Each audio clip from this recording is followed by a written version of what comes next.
Well, this is day 2 in the Alps, and we're up near the summit of Mount Hotham.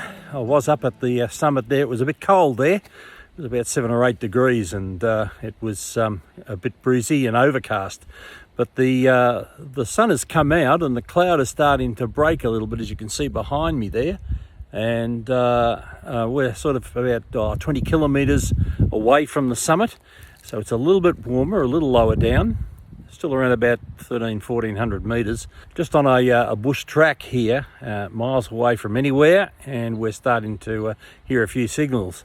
Now, this is a similar time as to what it was yesterday, around about 0200, and I'm hearing some signals on mainly 11 megs on 25 metres, but also there's a couple of signals on 31 metres as well, which by rights in summer you really shouldn't be hearing here, but because there's no noise level, the noise is absolutely just non-existent, and we're able to hear these signals peeking through. So there's some funny propagation going on there that's causing those signals on 11 megs to be able to be heard. One was 11780, the Brazilian station there, just before 0200 was coming in okay. And I managed to get a little bit of it before it sort of faded out. It was faded out by 0200. So again, some funny propagation going on there. But then there's some other signals that popped up as well. So really, really interesting. The rig is the Tecsun PL-680, the good old reliable PL-680.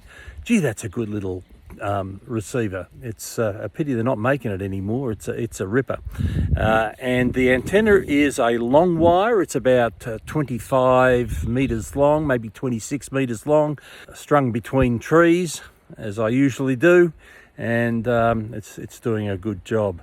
So that's what we've got here today. So have a look at some of these signals and see what you think.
直接对着每个伞，对着我们的消费者，就是它呢，就是由批发转为零售，增大了它这样一个电商增长率。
Well, it's getting a bit hot out here now.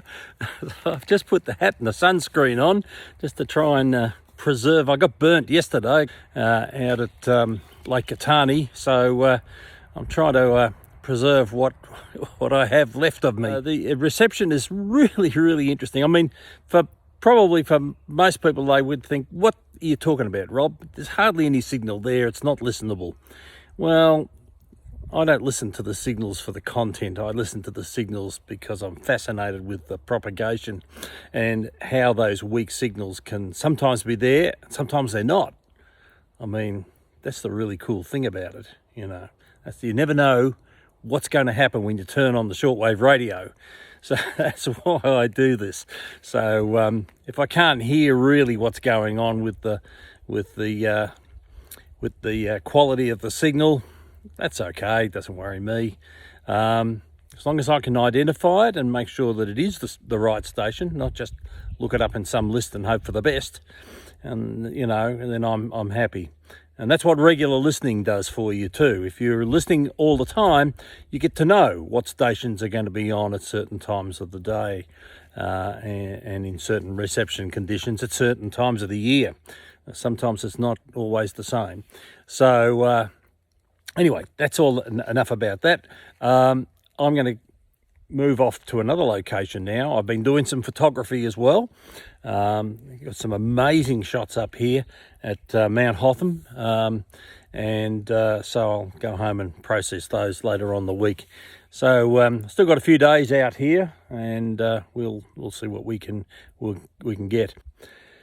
Anyway, that's it for me for the moment. I'm going to go back in the car, tootle on up the road and see what else I can hear and see in terms of photography and radio. See you, folks.